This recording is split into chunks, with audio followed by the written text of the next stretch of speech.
And welcome to Georgia Bulldogs Live. I am your host here on the Georgia Voice of College Football. I'm your host, Matt Green. I appreciate everyone joining us today. We got some activity here in the live chat. I appreciate everyone joining. Jackson Johnson, what's up, Bulldog Nation? Andrew Smith, how's it going? I appreciate you guys reaching out. Andrew Smith, just to chime in the chat here. Anyone else hate the UGA GT game being played on Friday? I'm with you there, man. I think we can. We'll get into Georgia Tech for sure, but this week definitely feels weird with Georgia Tech being on Friday. And I know they were supposed to move the high school football back. Like this was supposed to be a bye week for the playoffs because of Georgia Tech, and apparently they had to end up playing. So my alum, I guess I'm alum of. I should know that alumnus. I don't know. Words are difficult. But North Gwinnett is playing Buford. I know that's a huge game this week. So Tony Montana, 8 p.m. My butt. Yes, it was a little bit late getting on here, but you know, we appreciate everyone tuning in when they do. When we finally got live. So this is Georgia Bulldogs Live. So I appreciate everyone for tuning in with us this evening. So we're going to talk Georgia Tech. We're going to talk everything happening with Georgia Bulldogs this week, as well as the college ball rankings show being announced this evening as well. So we'll give an instant reaction as soon as those rankings come out. But first, let's talk about the Georgia Bulldogs. I think that's what everyone is here to talk about. First I should say, please like and subscribe to the channel if you appreciate what we're doing here at the Georgia Bulldogs, voice of college football. So I appreciate everyone that's tuning in. So nice little history here in the live chat. If I can pull it back up. Shoot, now I'm missing it. So wherever you were, Jackson, I saw your post. Now I'm not seeing it. I don't know where the comments went, but that's all right. But yeah, I know that the last time Georgia Tech was played on a Friday was back in 1994. So it was a couple of times on Thanksgiving, I want to say back in the 70s. But yeah, so we'll get into that a little bit more later. So this week is a little short week for the fans, which isn't terrible, just because I feel like we wait all week till Saturday, and we obviously have the holiday with Thanksgiving coming up on Thursday, and then we don't have to wait anymore. We get that good old Georgia football injected directly into the bloodstream. So that's what you need after eating some leftovers for Thanksgiving. So first and foremost, to talk about this week, I think the newest things happening have to be at practice. I think that's where some of the most significant news is happening right now. So obviously, I want to start in this running back room. You know, the reports in practice that Branson Robinson and Roderick Robinson have both been practicing this week. You know, Roderick Robinson, I think the initial date, he had the surgery right before the season started. I think the initial target date for Roderick Robinson was like the Georgia-Florida game or something. So, you know, that he's working his way back, but injuries are always tough. Branson Robinson also trying to work his way back as well into the lineup. Nate Frazier has obviously emerged as I would probably say the best freshman running back since DeAndre Swift, I would say, for the Georgia Bulldogs. If I'm just thinking about, especially true freshmen, like Nate Frazier, he's shown he has the juice, right? Like Nate Frazier looks like he is a future star. So I've liked seeing that. Obviously, he's had his fumble troubles at times, but really been impressed with Nate Frazier. He's coming into his own.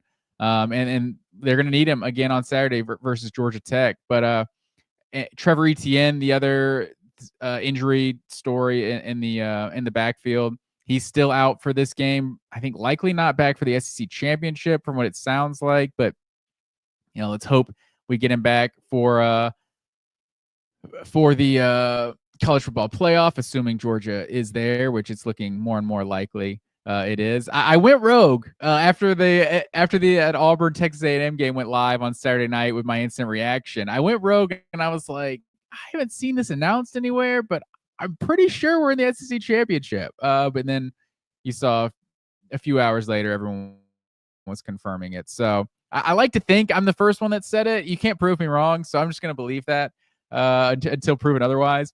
So that is what it is. Georgia's in the SEC championship, but we can't think about that just yet. This is Georgia Tech week, and you know that's the number one priority right now. The other big news, I think, at practice this week was the Colby Young sighting at practice. So, I'm not going to get into all the legal stuff. I think most Georgia fans know this guy was suspended earlier in the season. Alleged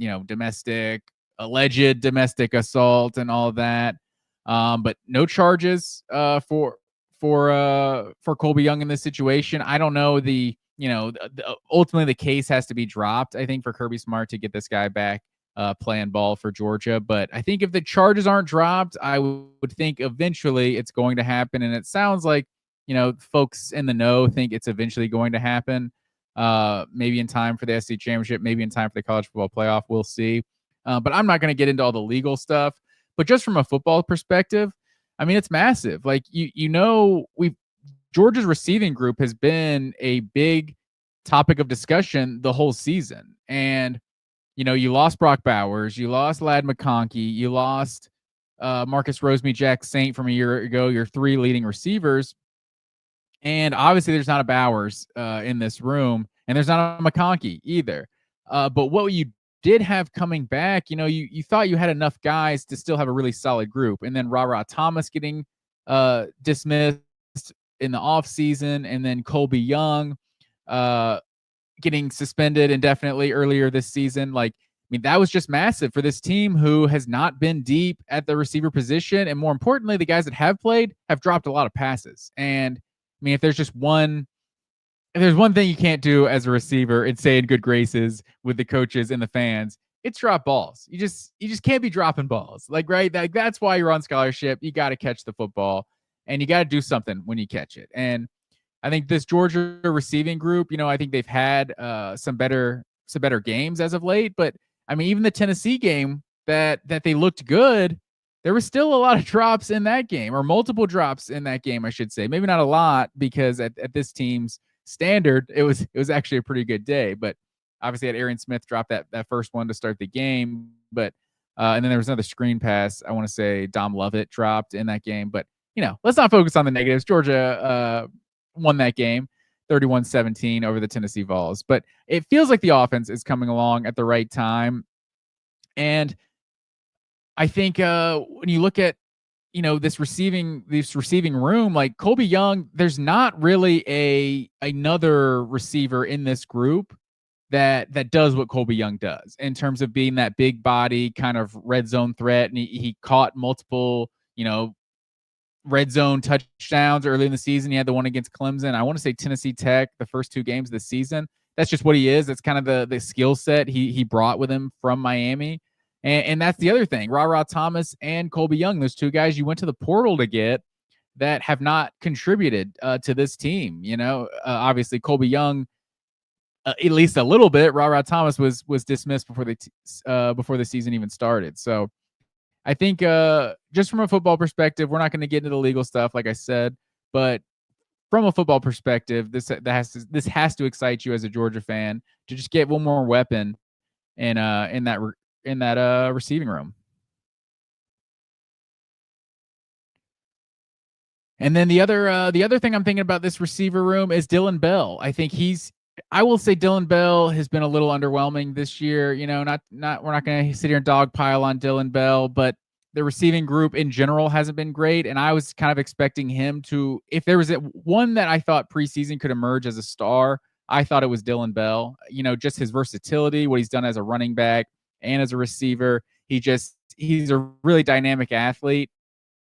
And I was kind of expecting him to become that number one. It appears there in number one in terms of production. I guess that's the case, but he's number one in terms of at the I don't have the numbers for Georgia's targets just off the top of my head, but like Arian Smith doesn't feel like the go-to receiver in this offense, but he is the go-to guy if Georgia needs to make a play. If Georgia needs to throw a 40, 50-yard bomb, then that's Arian Smith's right up his alley. But yeah, he's second on the team with 40 catches on the season to Dominic Lovett's 48. But Dom Lovett has 524 yards on those 48 catches. Arian Smith's at 695. So averaging 17 and a half yards a carry, almost over 6 yards more per catch compared to Dom Lovett. And Dylan Bell at 35 for 405 and 11 and a half yards per catch. So, you know, we still need to see this receiving group. All four of those guys have 4 touchdowns on the season. We just haven't seen a guy really emerge as that guy in this team. On this team, the tight ends have definitely looked good in recent weeks, but I think that's ultimately what I want to see from this Georgia team.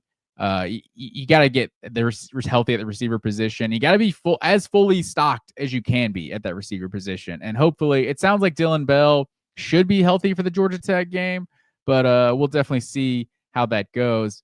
And then also defensively, I think you hate to just see the big plays they gave up against UMass last week. Over 250 yards rushing on the ground, like, or was it 225? I don't have that box score up in front of me either, but we know what it was. UMass going for like 2 bills on Georgia, and that's unacceptable. To be honest, you can't have that. So that's just that you just can't have that, right? UMass, and I will say, like, silver lining, 40% of like their offense, or like 45% of their offense in that game came on 2 big plays. But the fact of the matter is, you can't give up those big plays. Like, you didn't give up those big plays against Tennessee the week before. That was the longest, I think, pass play was like 17 yards in that game. Like, I expect that level of defensive intensity. I think there's something to playing UMass. But, we've seen those Georgia teams, Kirby Smart teams in the past. Like, it doesn't matter who the opponent is. They've played to that standard. And this team seems to play, a little to the competition at times. So, I'd like to see him play more to the standard and not just, oh, we can roll this team. Let's just roll out of bed and strap on the pads and just think we can go out and beat anybody. Like, that might be true for most teams, but Georgia Tech's a pretty good team, much better than UMass, and I don't think that's going to work. Christian Miller, it sounds like he's really the one casualty of that UMass game, from what it sounds like. Not literal casualty, obviously, but hurting his shoulder in that one. It sounds like he might not be back for Tech or the SEC championship. So, I mean, that would be pretty big if that's the case. But, I think Georgia should still have enough to beat Georgia Tech without Christian Miller. But, on a defensive line that has not been as disruptive in the past this year, that's one of the guys I feel like has really come along as the season's progressed. And Georgia's going to miss him. So, I'm hoping that, maybe it's just the Georgia Tech and SEC championship games he misses, and and then he's back after that. But yeah, Christian Miller, that'll be a big loss. So I'm hoping it's not too long of a loss for Georgia. But let's I was gonna go to Georgia Tech first, but these college football playoff rankings have just come out. So let's and I'm finding this out with you folks at home. So let's react to these college football rankings. The very first, or not the very first, but this week's version of the rankings. So Georgia Bulldogs coming in at number 7 in this week's ranking. You got Oregon number 1, Texas number 2, Miami number 3. Oh shoot, I'm not looking at the rankings. I'm looking at the actual seeds. So let me pull this up. So Georgia comes in at number 7, and they're 8 overall in terms of the actual seed. So they have a matched up with number 9 Tennessee, and this is the stuff that's annoyed me, if I'm being honest. Like, this is not the last week of the rankings, so it's really not worth like getting worked up about in terms of, what the rankings currently sit today. But you got to avoid these rematches where you can. I feel like I've heard them say verbatim that they're not worried about rematches, but like, get out of here. Like, we have Georgia, Tennessee. We have so few matchups in college football that I personally don't understand the idea of matching two teams up that have already played this season. So you had Indiana at number 10, SMU at 9, Tennessee at 8, Georgia at 7. And then where did it go from there? Miami at 6, Notre Dame at 5. And that's basically what I think most people expected. And then the top 4 of Notre Dame number 5, Penn State number 4, Texas number 3, Ohio State 2, and Oregon 1. So I think that top, that top 5 was probably expected. I feel like Georgia easily has a case that they're better than Notre Dame. Their resume is better than Notre Dame, but whatever. Sitting at 2 losses right now, I think Georgia fans are just happy to be in this conversation, right? Like, we're in the past 2 losses, you're done. So I think one interesting thing in the polls, so like just going outside of that top 10, is you had Boise State after Indiana at 10. You had Boise State at 11, Arizona State at 12, and then Clemson and Alabama, those first 2 teams out.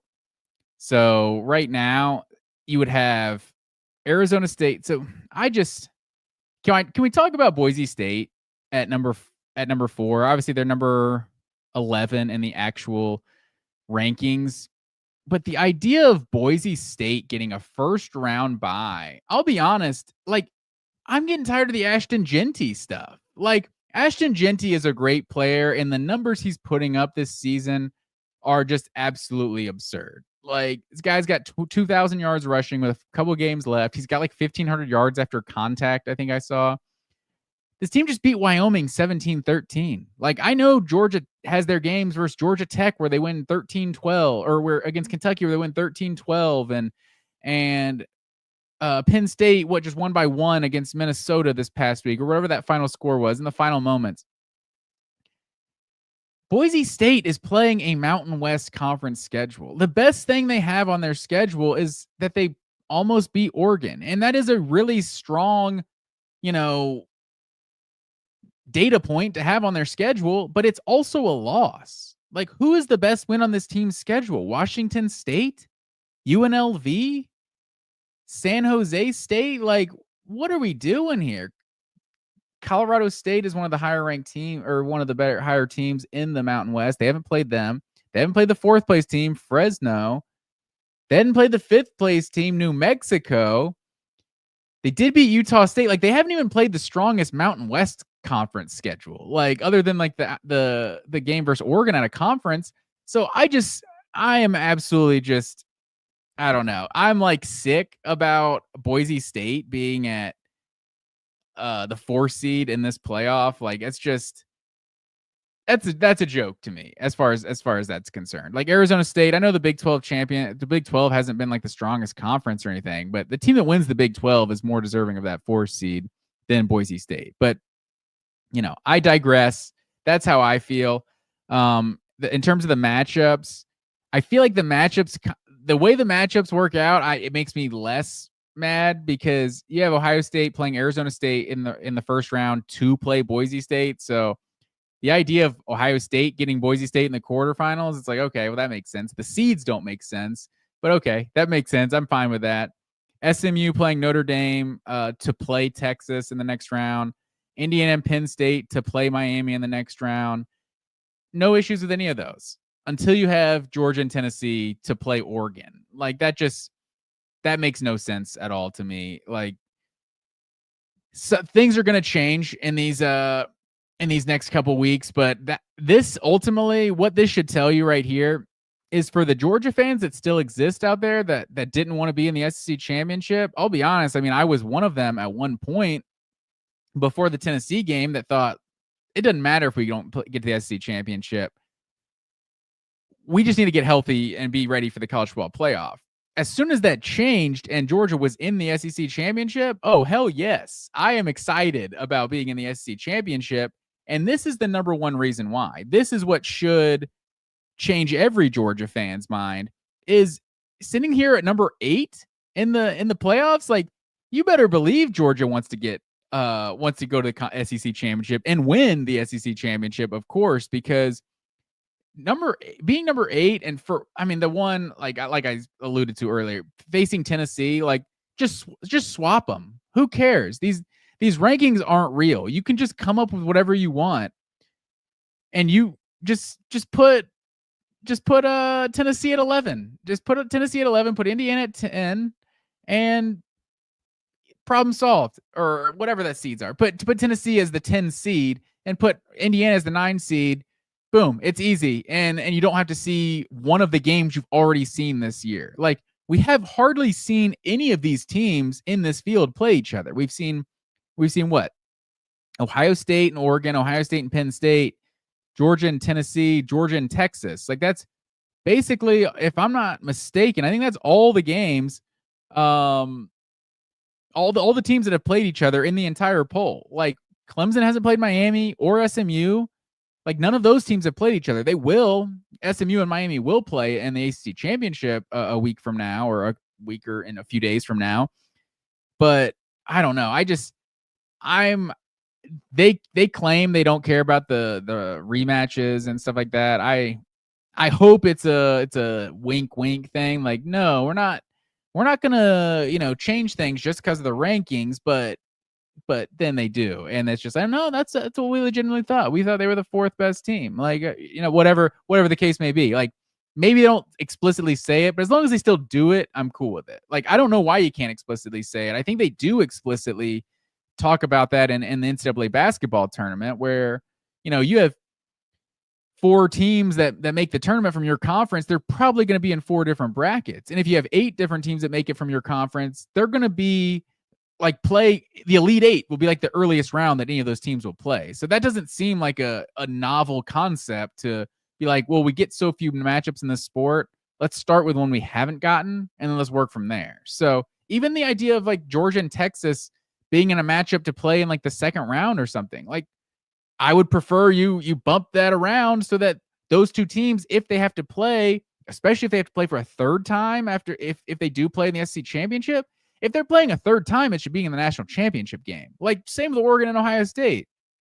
If these teams are playing a third time, it should be for all of the marbles. Like, the idea of all these rematches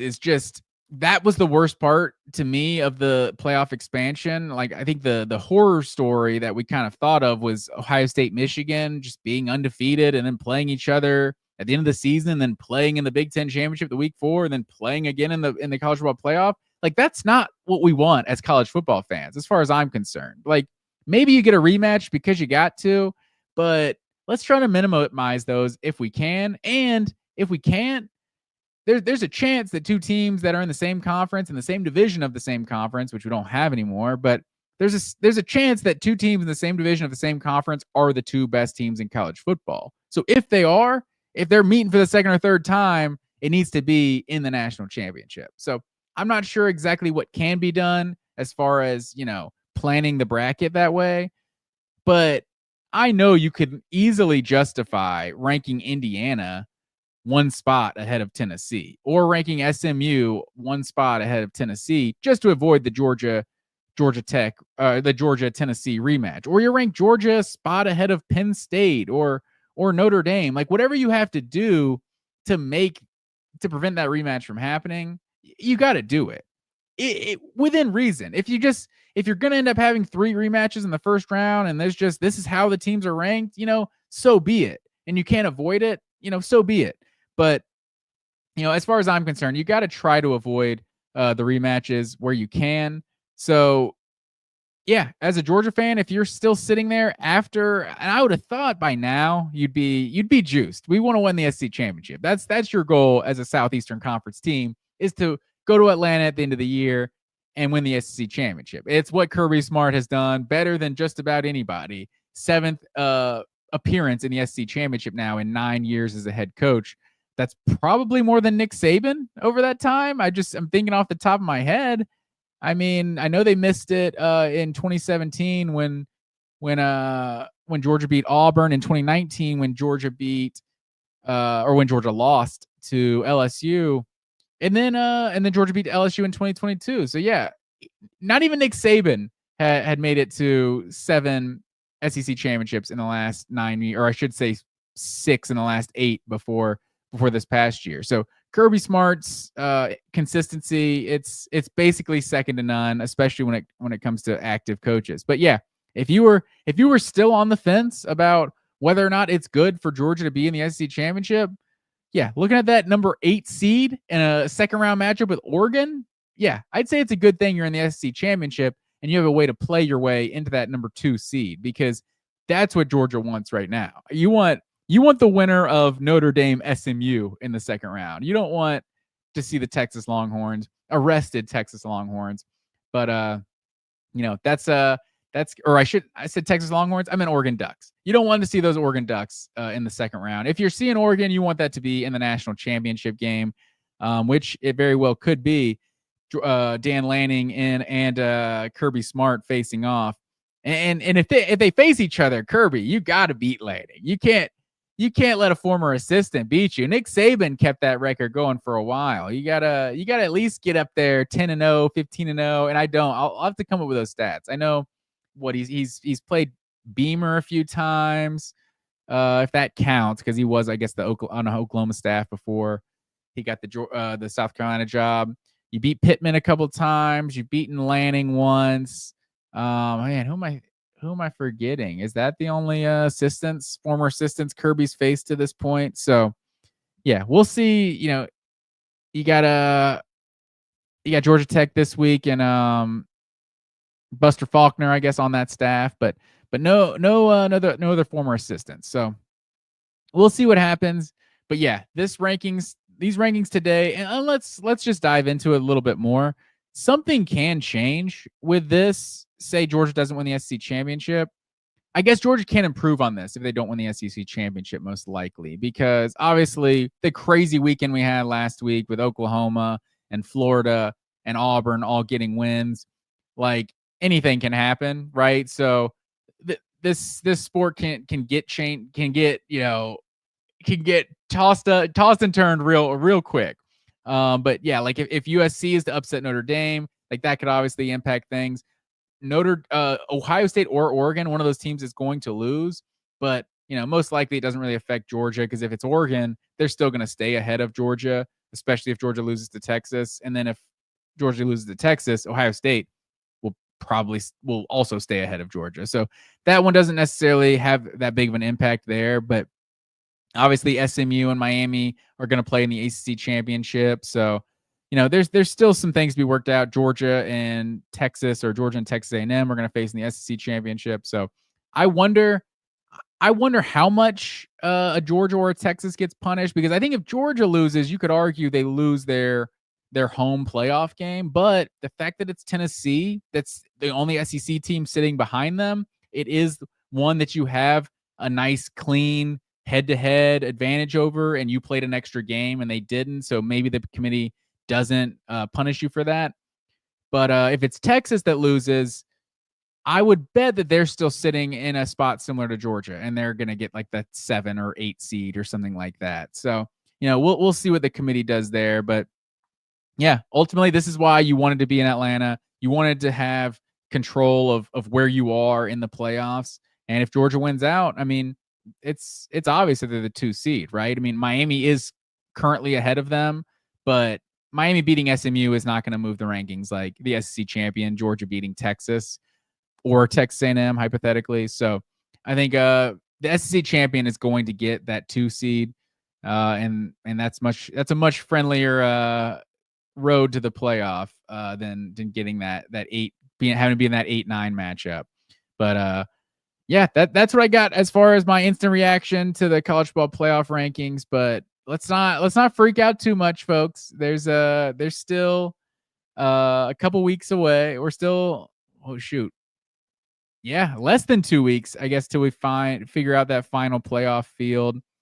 But I guess some of the interesting things, the last thing I'll say is going past that, those teams that are in the playoffs, like the first teams that are out right now, they have 8-3 Alabama and 8-3 Ole Miss sitting at 13-14. And Clemson is the first team out at 12. This Georgia schedule is just stupid, right? Like 5 teams that Georgia has played inside the top 14 going into the final week of the regular season. Just insane. Like I think this is the same problem Georgia had a couple weeks ago. Now that's South Carolina's problem. For weeks, I've called South Carolina the best 5-3 team in the country, best 6-3, best 7-3 country. Now at 8-3, I think there's some differing opinions there. You got Alabama, Ole Miss, and South Carolina 13, 14, 15. This was the same problem Georgia had in the rankings recently. Was that Tennessee win was really good, but Ole Miss and Alabama beat Georgia head to head, and there was just a log jam there, and you weren't going to get ahead of them. That's what South Carolina, because I mean, there's people talking like South Carolina and Clemson this weekend should be for a college football playoff spot. And like, it sounds a little crazy, but not that crazy. I mean, that would be a big time win on each of probably the biggest win of the season for each of either of those teams.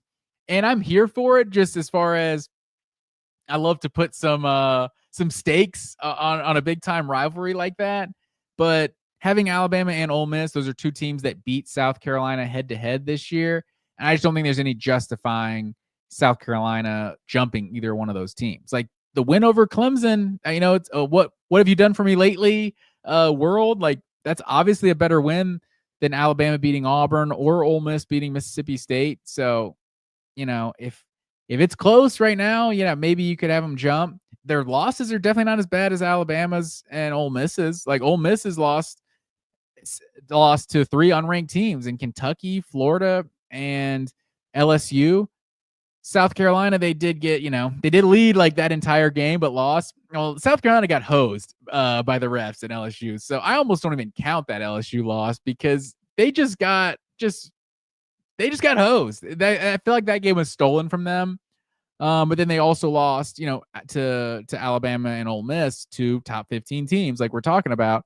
And then Alabama lost to Vanderbilt, to Oklahoma, like to some 5 and 6 win teams. Like, and then the other loss came to who? Who am I blanking on right now? Alabama lost to Tennessee as their other loss. So South Carolina is a really interesting one because at 3 losses, it feels like they're in a much better form than Ole Miss and Alabama. But ultimately, I don't think, even if they beat Clemson on Saturday, I really don't think it's enough to get them in the playoff. But depending on what happens on Saturday and in the conference championships, I think Clemson might. I don't think Clemson's dead. So I think there is still a chance. It's wild to think the ACC could get 3 teams in right now. But I tend to think, we're sitting at probably 3 SEC teams, 4 Big Ten teams, and then at least 2 ACC teams. The Big 12 is only getting 1. But I think SMU and Miami are both 1 loss going into that conference championship. I think the loser still gets in the college football playoff. And now we're even talking about Clemson. So the 12 right now, the 12 feels pretty tight with Clemson sitting right on the outside looking in, and then those 3 lost SEC teams. If it's going to be anyone they put in with 3 losses, it's going to be Alabama. Like, let's be honest.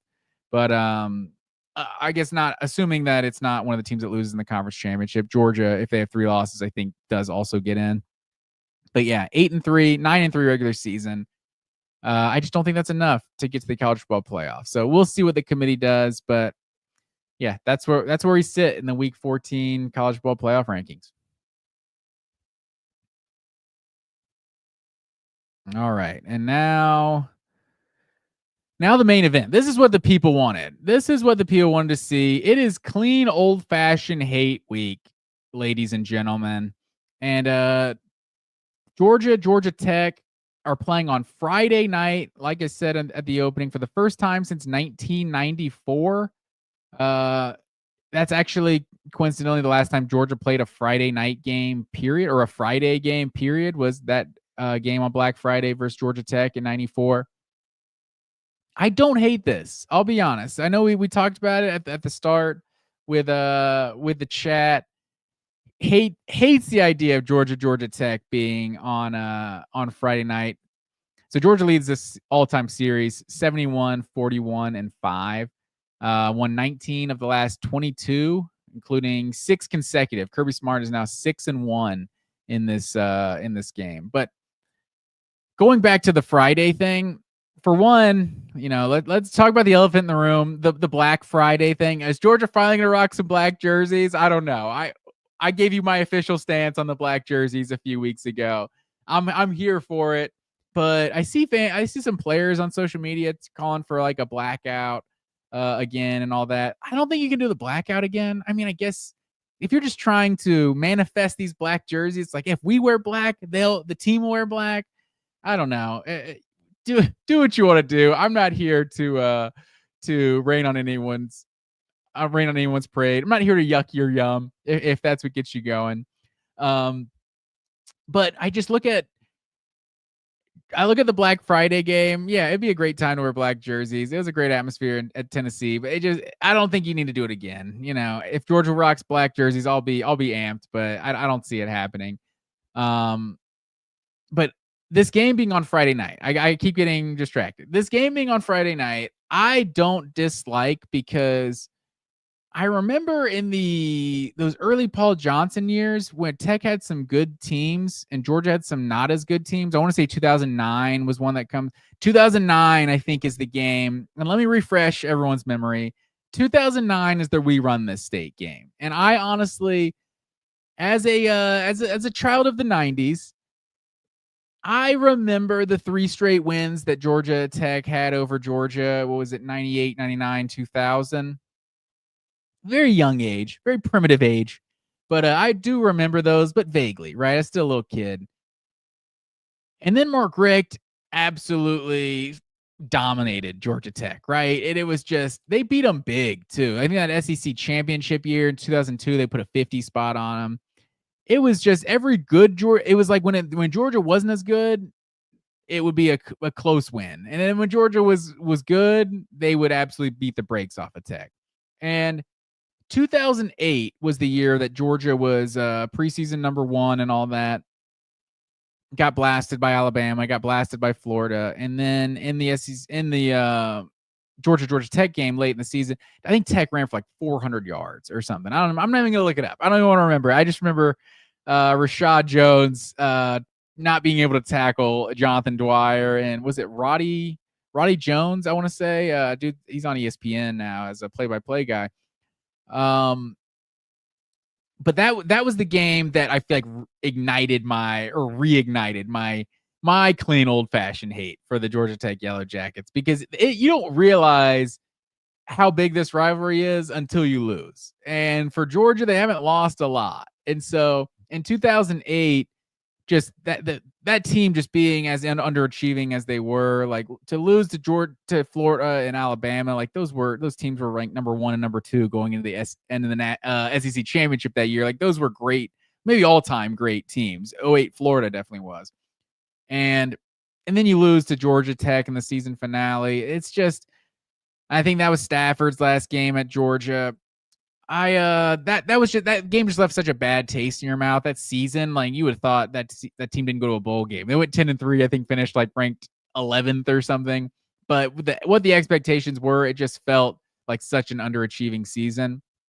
And then 2009, you come back, and that's the game that We Run This State, where Caleb King and Washaun Ely have the eye black. We run this state, and Tech was like top 10, won the ACC that year. And it was at Georgia Tech, and Georgia just came out and just, I want to say they ran the ball every single play of the opening possession.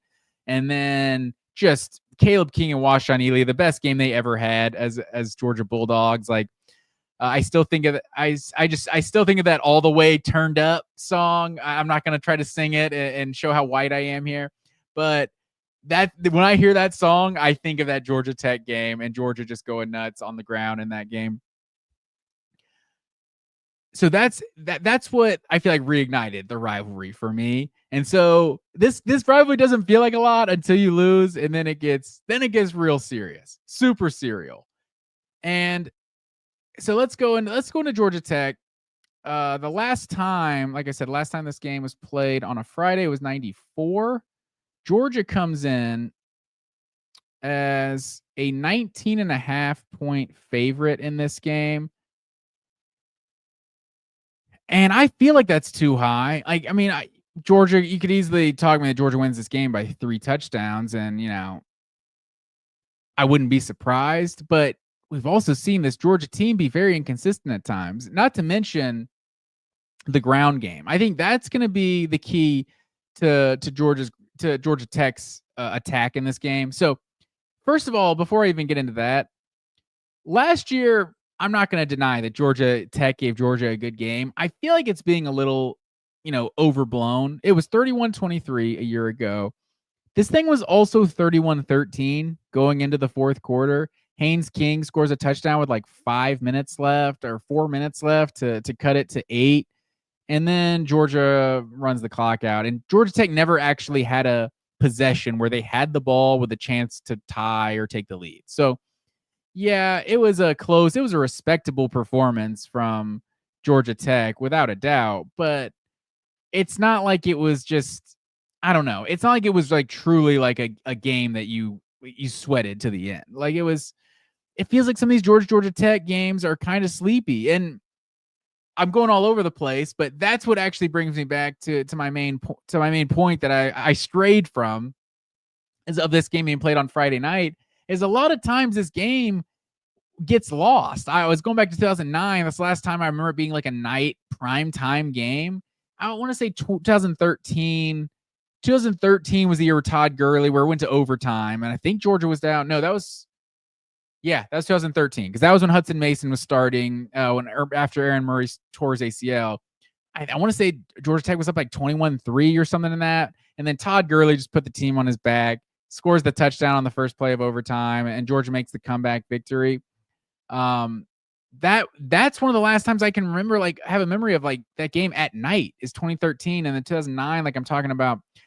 This game usually gets lost at like noon on SEC Network, and you got all these other big time games. Florida State typically is a bigger game. South Carolina Clemson is typically a bigger game, and Florida State, I think that was Black Friday. I want to say last year, or was it Thanksgiving night or Black Friday? One of the two. And then obviously you always have Ohio State, Michigan. It's always a noon kickoff. So you've had, with all these other rivalries and Georgia Tech being as uncompetitive as they are, this game kind of gets lost sometimes. So I don't hate the idea of it being on Friday night because it's a primetime night game that a lot of people are going to be watching. Whereas if this was a noon SEC Network game, it just wouldn't have the same juice. So it is weird to me, but the answer to the chat, to the first question of like, does anyone else hate Georgia Tech on Friday? I'll say it took some getting used to for me, but like as far as the idea, and I know there's a bunch of old heads that definitely don't like breaking the tradition, or maybe they like bringing the old tradition of, because they did play this on Thanksgiving and Black Friday a few times back in the day. But yeah, ultimately I think I like it. Get some more eyeballs on Georgia night game and all that, and then you just get to enjoy a full day of some football on Saturday. With your team, not really stressing about your team. So I'm here for it. Give Georgia an extra day to prepare for the SEC championship. Although I guess they won't know who they're playing until Texas A&M goes final. So, and also, I don't think we've given an A&M enough of a chance in that game. I think everyone's talking about Texas winning that game like it's a foregone conclusion. We've seen what it's like. Georgia fans firsthand have seen what it's like to go on the road this year. It is not easy to go on the road in college football, and especially in the SEC, and especially in a stadium that has over 100,000 people. And Kyle Field, those A&M fans have been waiting for this game. I would say they've been waiting for this game since November of 2012. As soon as Johnny Manziel and this Texas A&M team went off against Alabama, and it was like, oh, Texas A&M is good. As soon as that happened, these folks have been chomping at the bit to play the Texas Longhorns again, because I'm sure there's been several years in the past decade or the past 12 years, however many years A&M has been in the SEC. There's been a bunch of years where they've been a better team than Texas and weren't able to prove it on the field. There's all kinds of inferiority complexes with these little brothers and some of these in-state rivalries. And Texas A&M is that little brother that's just as tall. I can relate to that as being the youngest of three that is the tallest. They might be the youngest, but they're really eager to prove how much better they are than Texas, or that they're at least on Texas's level. And going into College Station, especially for a Texas team that hasn't been impressive, I would say, in most of their games this year, that's not going to be an easy one. I don't know if you guys saw the meme out there this week that everyone in the SEC and UMass have played at least two teams with winning conference records in the SEC. Everyone except for Texas. Even UMass has played Missouri and Georgia with winning records in conference play. Texas has yet to play a second team with a winning record. So that win in College Station, it's not going to come easy. So we'll see what happens with that this Saturday. But let's get into Georgia Tech. Like I said, Friday night, 7:30 Eastern time. Georgia comes in as a 19.5 point favorite as of now on I was written live on Tuesday night. So Brent Key is a Georgia Tech guy, and so this is going to be Georgia Tech's Super Bowl. I think that term is thrown out a lot, like in a derogatory sense, but this is 100% Georgia Tech's Super Bowl, and they have a pretty good team this year. So, it's not a bad time. It's not a bad time to be getting this Super Bowl. They had the dramatic win over NC State last week. That thing was just crazy, going down to the wire. Aaron Philo gets the 20-yard touchdown run at the end to take the lead in the final minute.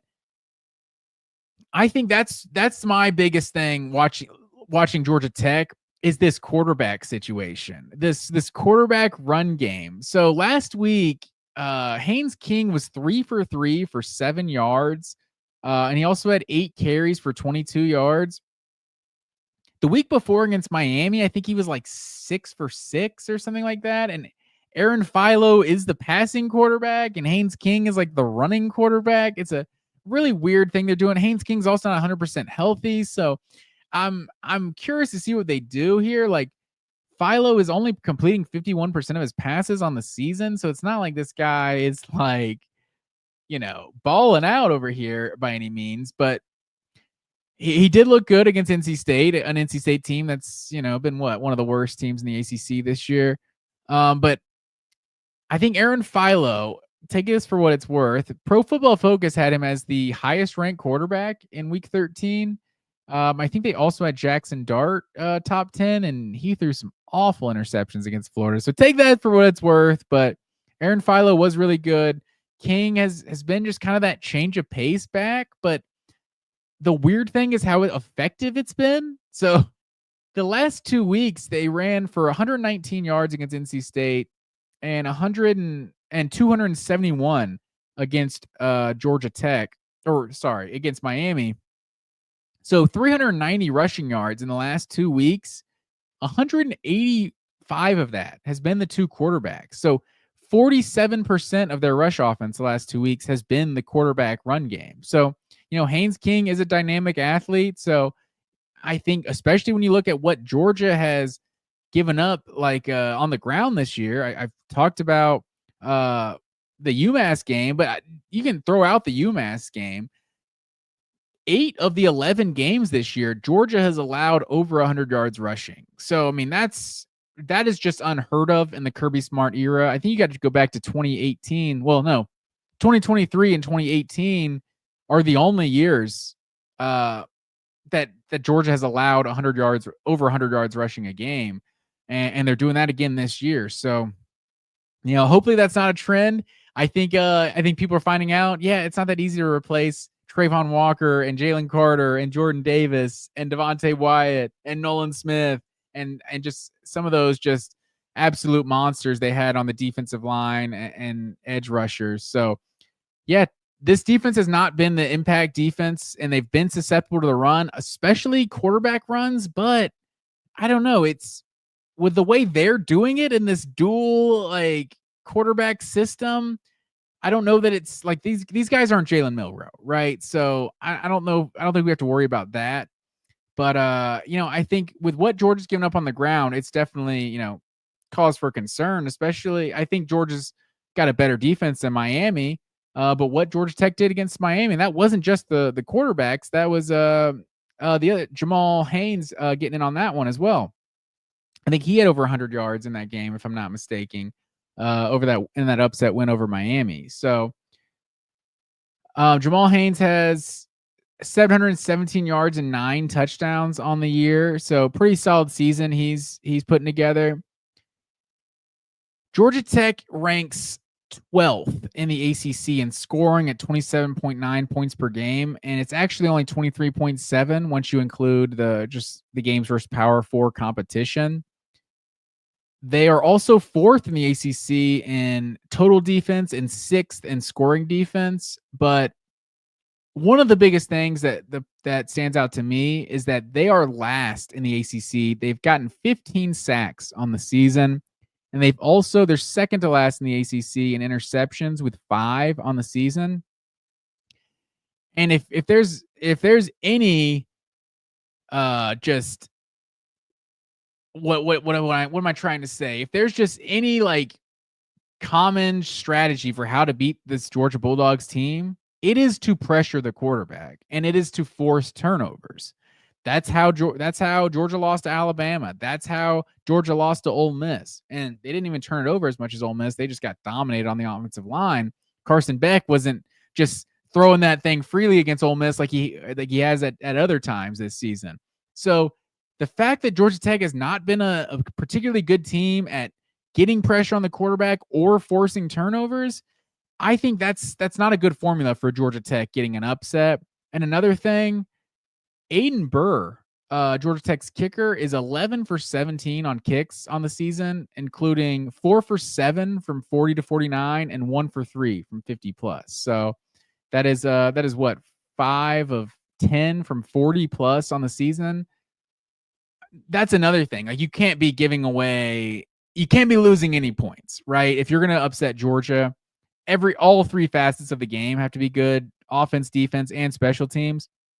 And if you're leaving any points out there, if it's a red zone situation and Georgia forces a field goal, and instead of selling for 3, you get a big 0, that's the kind of thing that is it's going to change the dynamic of this game. So that's another thing that I don't think is working in Georgia Tech's favor. So, we've seen Georgia Tech 7-4. This is their best team they've had.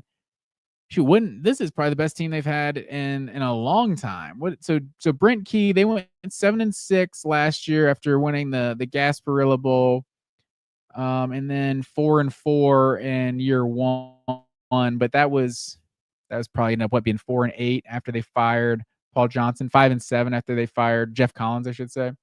So last time Georgia Tech won 7 games in the regular season, let me see here. You got to go back to 2018, Paul Johnson's last year, believe it or not. So that team went 7-5, lost in the Quick Lane Bowl. They went 8-4 in the regular season in 2016, won the Tax Slayer Bowl. So yeah, that's the year they played in the ACC. No, that was 2014. So 2016 Tax Slayer Bowl. That was the year they beat Georgia. So no coincidence that'll lead to an 8-win season. And then you go back to 2014 where they lost to Florida State in the ACC championship. Finished, what did they finish? 8th. Georgia Tech finished 8th in the final AP poll 11 years ago. Crazy to think that. But yeah, so you look at the Georgia, I was kind of alluding to this earlier when I was talking 2008, but when you look at the Georgia teams that have lost to Georgia Tech, it has been an underachieving team. You look at, like I said, 19 of the last 22 that Georgia has lost. So they've lost 3 games this millennia. And in 2016, that was year 1 of Kirby Smart. It took like a crazy 4th down play that got kind of snuffed out, but then the guy just made a ridiculous play just off the cuff, cut it back, and got in the end zone on a 4th down. So 2016, that's year 1 of Kirby Smart, just fired a head coach a year ago. Like, that's a year that Georgia Tech was able to beat him, like a 5-loss team. The 2014 team, like the 2014 team is by far the most underachieving team of the Mark Richt era. That was the team that lost to South Carolina, Florida, and Georgia Tech. It was the game where you had 1st and goal on inside the 5, and you didn't give it to Gurley, and then you get the intentional grounding call, end up having to settle for a field goal, and you miss the field goal. And then Florida, the Trayon Harris game where Georgia gave up like 400 yards rushing or something to Florida, and Trayon Harris threw like 5 passes, and they still somehow got the brakes beaten off of them. And then they lost to Georgia Tech that year, which was that the squib? Yeah, that was the year you did the squib kick, and then I think it was Harrison Butker. It's like the 50-yarder to force overtime. Maybe it was a 60-yarder to force overtime. Let me pull that one up. Georgia Tech 2014. So Tech won this one 30-24. Let me see here. I think I'm remembering this one correctly. So scoring summary, Hudson Mason to Malcolm Mitchell with 18 seconds puts Georgia up 24-21. Then he did the squib kick.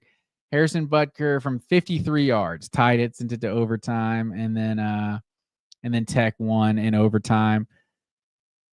Those have been the teams that have been upset by Georgia Tech. It has been underachieving teams. And I think if you're talking about this 2023 Georgia team, it's really hard to determine if they're underachieving or not. Because I think just as Georgia fans, we watch this team and we see the performances versus Kentucky, performances versus Florida, without DJ Lagway. Like, they've just had some really dud performances.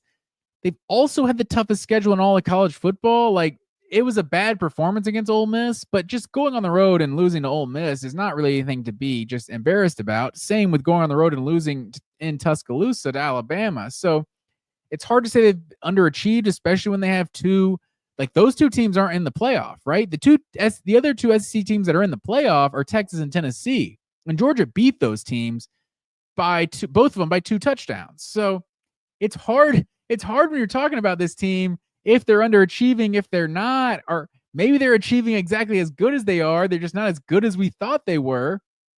But, Carson Beck had that streak of games where he's throwing all the interceptions, a lot of drops on this team, a lot of injuries in the running back room, on the offensive line. It's hard to know if they're underachieving or if they're just maybe underachieving expectations, but maybe not actually underachieving their talent level. But they seem to be hitting their stride at the right time. I just also going back to those other years, 2016, 2014, 2008. Those are also years where Georgia wasn't playing for the SEC championship. And years where Georgia plays for the SEC championship, they just tend to not struggle with Georgia Tech. So 2020 was a year that they missed, but obviously didn't play Georgia Tech out of conference. So I think, like I said, this is going to be Georgia Tech's Super Bowl, but I think usually it takes a kind of perfect storm for Georgia Tech to beat Georgia. It's, Georgia Tech's, hitting their stride at the right time. Georgia's not. This Georgia team's won 30 straight home games. They can tie an SEC record with 31 straight home wins. I don't know if I see Georgia covering. I wouldn't be surprised if Georgia covered this one, but I just tend to think it's not going to be too difficult of a game. This Georgia Tech team is much more respectable than they have been in recent years, like we've talked about. But in the end, I think this Georgia offense is going to be too much, and I think this Georgia defense is going to come out with an edge, because I think Kirby Smart was embarrassed by that UMass performance, and I think he's really going to get into this defense this week. And Kirby Smart, as a UGA guy, he knows what this rivalry means. The Gen Z, the millennials, they might not know really what Georgia Tech means in terms of like this game. This is a game that Georgia's dominated for 2 decades now. So Kirby Smart, he still remembers when Georgia lost to Georgia Tech, and he's going to make sure that doesn't happen again. I think Georgia gets 31st home win in a row. And I'm gonna say they don't cover. Actually, now that I think about it, I am gonna pick Georgia to cover because I started to say they weren't gonna cover, and then I started to pick them winning by 3 touchdowns. So I'm gonna say Georgia wins this one 38-17. I think this is gonna be a big game for the offense. Like you saw Carson Beck come out last week with 4 touchdowns on the first 4 drives of the game. It was talked about like it was a slow start, but it was really just the defense started slow. Like the defense just didn't get UMass off the field. And so this offense wasn't able to make it 28-0 when they had 4 touchdowns. It was only 28-14 or something, I want to say, at the half. And then Georgia made it 35-14 early in the third, or 31-14 early in the third quarter. And then they give up the big play. And then after that, it was 31-21 early third quarter and then 59-21. So I've already talked too much about the UMass game. That's not going to be how this game plays out. But I just think this offense is kind of feeling it a little more. Carson Beck's getting his confidence back. Also, there's something to be said with this game is usually played at noon in a sleepy Stanford Stadium. I think the Friday night 7:30 environment is really going to work in Georgia's favor. And I think you're going to see a different energy in this crowd than you normally see for Georgia Tech. And I think that might play, and maybe some early turnovers in this game can kind of get away from Georgia Tech, because you look at these quarterbacks this year. Philo's thrown 1 touchdown and 2 picks when he's played. He hasn't been amazing. I think Georgia gets some pressure. I think Tech might have some success running the ball, especially with some of these quarterbacks. But ultimately, I don't think they're able to do enough to really make this a 4-quarter game. So I'm going to take Georgia to win this one. I'm going to say 38-17. That's a 21-point victory. So I guess by definition, I have to say Georgia's going to cover the spread. Do with that what you will. But yeah, I think the Dogs take care of business, and they're not looking ahead to that SEC championship. One thing I think that makes it a little easier not looking ahead is that you don't know who you're playing yet. So you don't have to worry about Alabama, right? You don't have to worry about, I guess it's usually Alabama, right? LSU, Kirby has played, but you don't have to worry about any of that. You just worry about getting your game, playing your game on Friday night, winning the in-state rivalry for a 7th straight year, and getting ready for get as healthy as you can be for the following Saturday. So, like I said, I think Georgia wins this one pretty easily, and I'll say they cover the spread.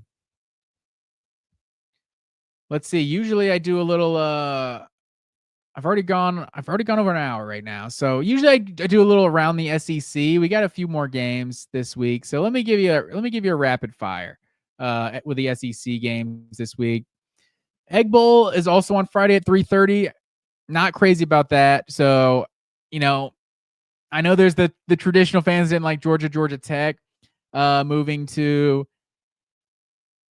Friday. I don't like the Egg Bowl on Friday. I loved having you get the Detroit Lions and Packers at like noon or something on Thanksgiving. You get the Cowboys at some point like 4:00 or something, and then at like 7:00 you get the Egg Bowl. You get Ole Miss, Mississippi State. I do worry a little bit about Ole Miss's like where they're at, like in terms of just mentally, because I do the Chase Thomas podcast twice a week. My buddy's a big Tennessee fan, Chase Thomas. And we kind of compared that loss that Ole Miss had to the 2022 Tennessee loss to South Carolina. But the biggest part of that loss, and that ruined Tennessee's shot at the college ball playoff.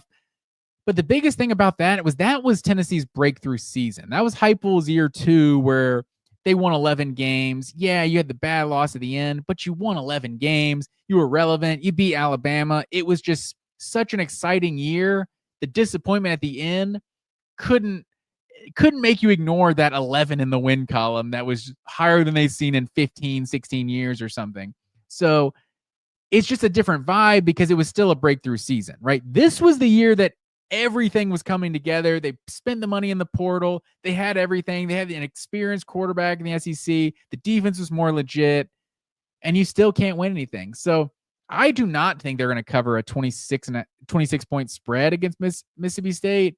But Mississippi State is also a really bad football team, so it could be 28-0 by halftime.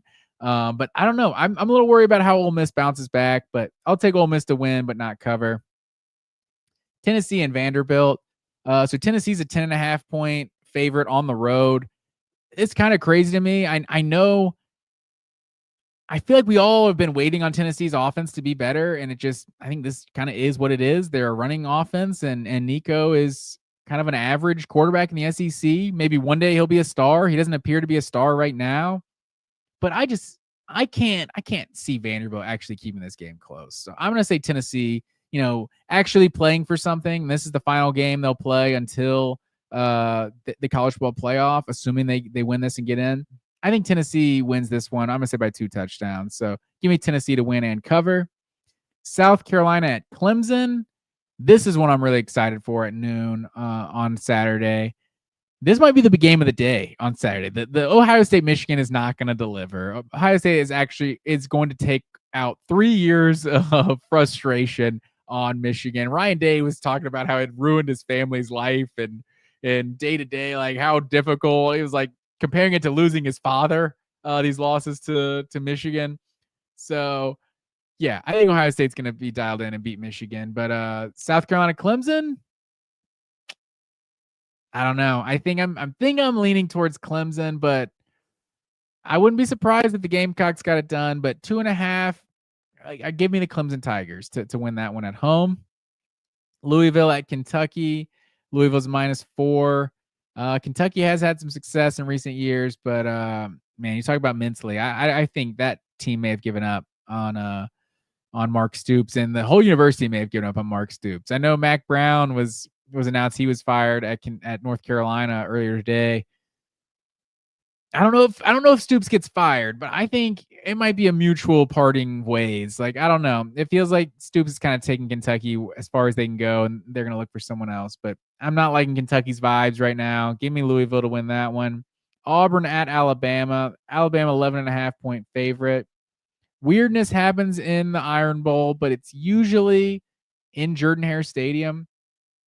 So, I mean, just for that reason, I'll give that one to Alabama. But this is an Alabama team we're not used to seeing. I mean, I guess obviously they're at 13 in the rankings. There is this chance they can still get in the playoffs. So the season's not over.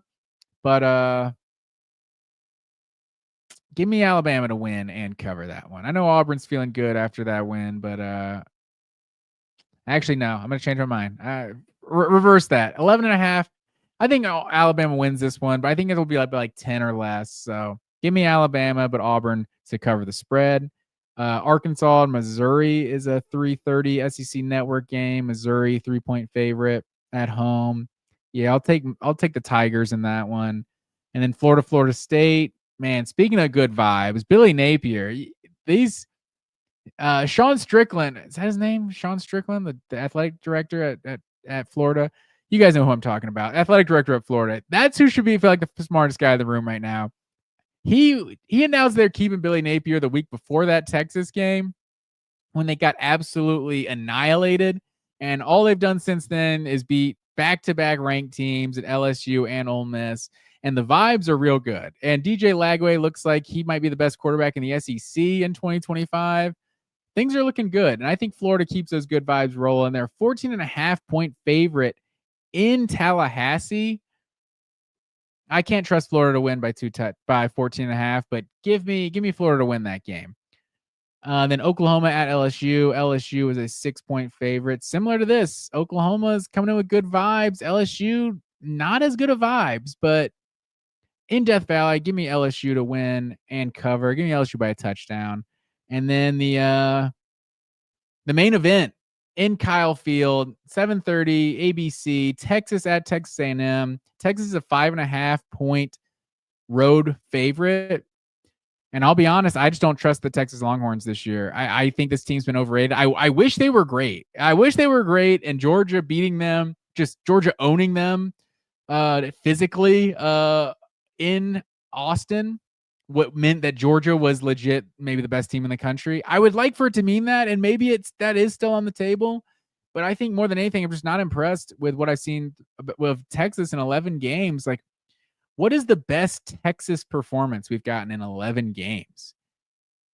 I mean, it's probably the 49-0 versus Florida, or I said 49-0. It was like 42-0. 49-17 was the final, but that was without Lagway. Like, that was just a wounded Florida team.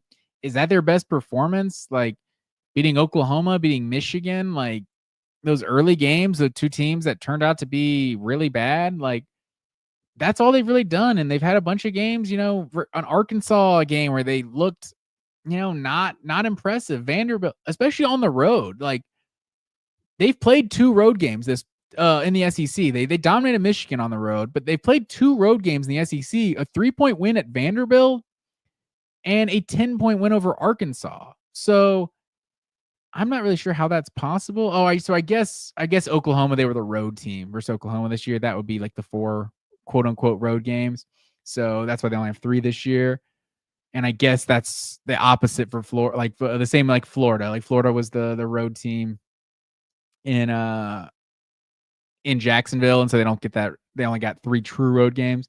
This is their 3rd true road game, and they haven't looked good in the first 2. So I'm taking Texas A&M to win this outright, and I think it's Georgia versus Texas A&M in the SEC championship. So I'm also curious to see what the committee does if Texas does lose. I'm curious to see what the committee does because Tennessee has a better resume than Texas. So if you're comparing 2 lost teams, Texas does not have a good ranked win. Will not have a ranked win on the entire season. They're borderline deserving of a playoff appearance if they lose this game, and if without the madness that happened in Oklahoma with Alabama and Ole Miss last week, I think this game would be determining if Texas makes the playoff or not. So they got really lucky that all the chaos happened like it did. I think Texas, even if they do lose this game, they can still make the college football playoff. But regardless, it's going to be someone from the Lone Star State against the Georgia Bulldogs in the SEC championship. Someone will be making their first appearance in the SEC championship game, and we'll see who it is. But I appreciate everyone for joining me. Like I said, every week, 8 o'clock on Tuesday nights, I'm coming to you, as well as late Saturday night with our post game reaction to all the college football action. And maybe we'll do that Friday night after the Georgia Tech. Maybe I need to rethink the programming announcement there. So I'll probably come to you Friday night or Saturday night. I don't know. We'll see. We'll see how we're feeling. But with that said, please everyone like and subscribe to the channel. We appreciate you. Appreciate all the people that joined in the live chat and that joined us live here. But that's all I have. And I hope everyone has a good Thanksgiving, a good Black Friday, and we get a bonus day of college football this week. So I am here for it, and I appreciate everyone tuning in. Until next time, thanks.